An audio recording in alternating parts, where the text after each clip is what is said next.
And Henry, Eamon McCann and others have said, look, for many, many people in the IRA and Sinn Fein, the bottom line was never a united Ireland. It was never getting the Brits out of Ireland. It was Catholic equality.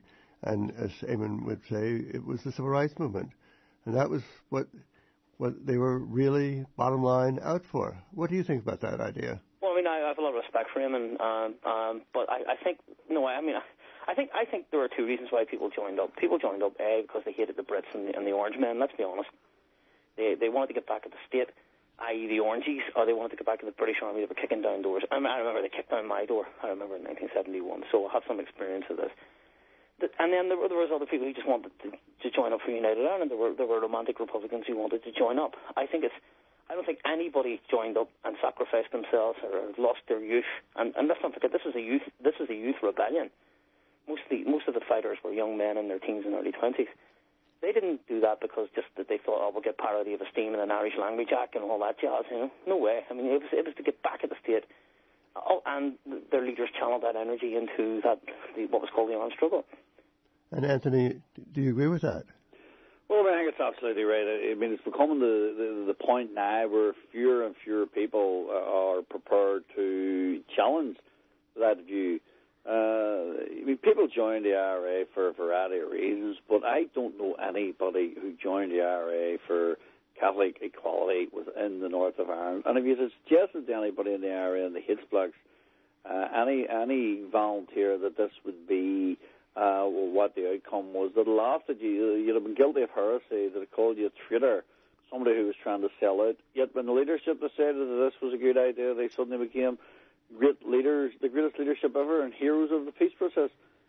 So, I mean, and I suppose in many ways it might be new to the audience, but myself and Henry have discussed this at length and written about it and commented on it. That in many ways it's old hat to us, and we are a wee bit surprised that anybody is surprised at it. You're listening to Radio Free Aaron here in New York City, and with us on the line is Henry McDonald. Henry, you wrote for the London Observer, isn't it? Sure. Yeah, the London Observer. He has a book out, Gunsmoke and Mirrors, and Anthony McIntyre, The Death of Irish Republicanism. Anthony McIntyre was on the IFC channel nationwide here last night. It was on some of the bars here in Manhattan. And Anthony, I don't know if you know, but they have subtitles when you're speaking now. I was sure you were speaking English, but you might have been speaking Irish, and they put subtitles underneath you. Have you seen it? I seen it, just I managed to see it on the internet. Maybe it's because I was speaking honestly and they're not used to Republicans. Well, he goes, I can't believe what this guy's saying. I got to put it up there, in American English. But it was great to see you and Eamon McCann on national television, just giving your own point of view on that. Now, I want to get to another subject about rewriting history or trying to justify what you're doing. There's a thing that goes on every year in the North about wearing the poppy or celebrating the British Army's role in World War I and World War II. You had Tom Hartley, who's now the Lord Mayor of Belfast, laying a wreath on behalf of the British Army at different times of his career. Then you have the leadership of Sinn Fein saying join the Royal Ulster Constabulary or Northern Ireland Police Force. But then just a few weeks ago, when they wanted to celebrate the British Army from the northern part of Ireland coming back from Afghanistan, they said, well, we have to demonstrate against that. When George Bush was in the North, who caused all these wars, have everyone sent there, Sinn Fein leadership went and met with them.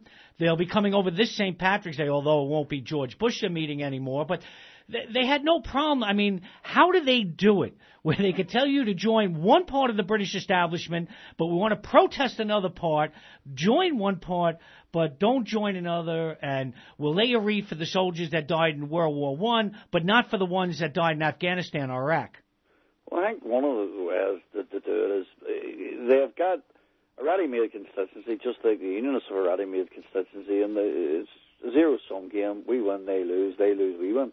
And it's just the way it's played. So they don't have to do a lot of work with their constituency to get votes, and the constituency, by and large, just let them get on with it, which means that the nonsense that they talk isn't really listened to or internalised, and the people just say, vote them again. And, Tom Hartley, for example, the main surprise to me that Tom Hartley was not on a float waving to his fellow British subjects leading the RIR-UDR parade.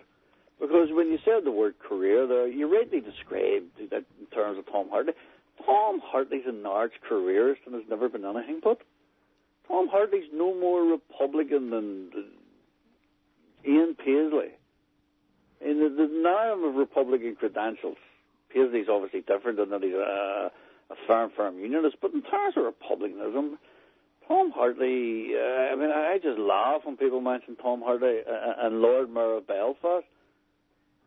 Can I say something about that protest? Because I actually attended that parade as a reporter, covering what was meant. It was all predicted to be lots of trouble. Okay, that the Sinn Fein demonstration and the Loyalist demonstration would clash, and they came very close. But in the end, as another correspondent said to me, it was just pageantry. It was just like a sham fight. It wasn't like the old days when, Republican demonstrations trying to get into the city centre would end up with clashes with the security forces. It was all very well marshalled and polite, and, no one tried to disrupt the British military parade. It really was an example of pageantry politics, if you like.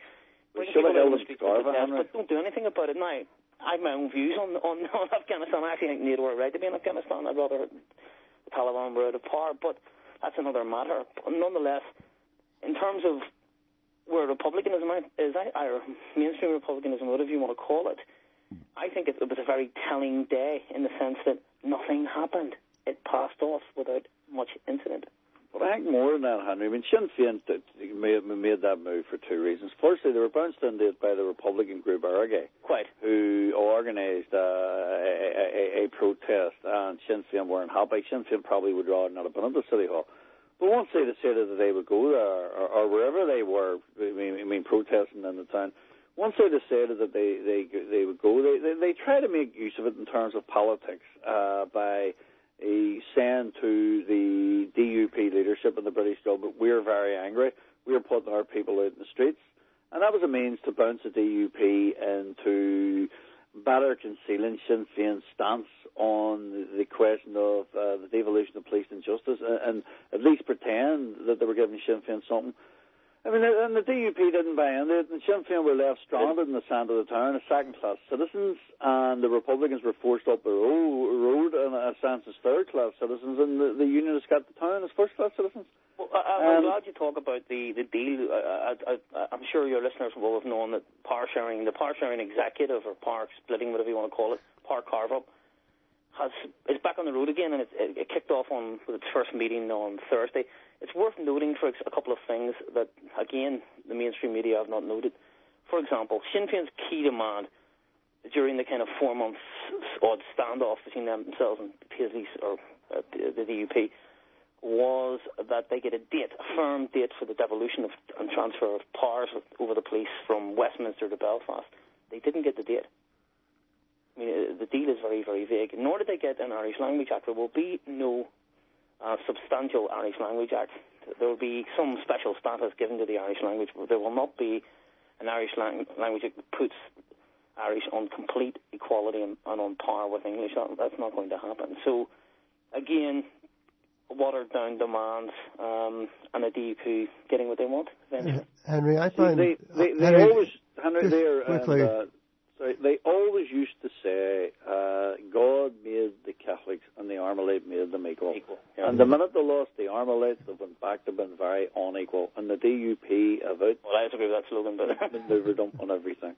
But I find this whole matter of the transfer of policing back to the Stormont Northern Ireland government very ironic, because those are long memories now that the last unionist government at Stormont quit because that was taken away from them. And here, it was reformed under the Hunt report recommended that it never be given back to local powers.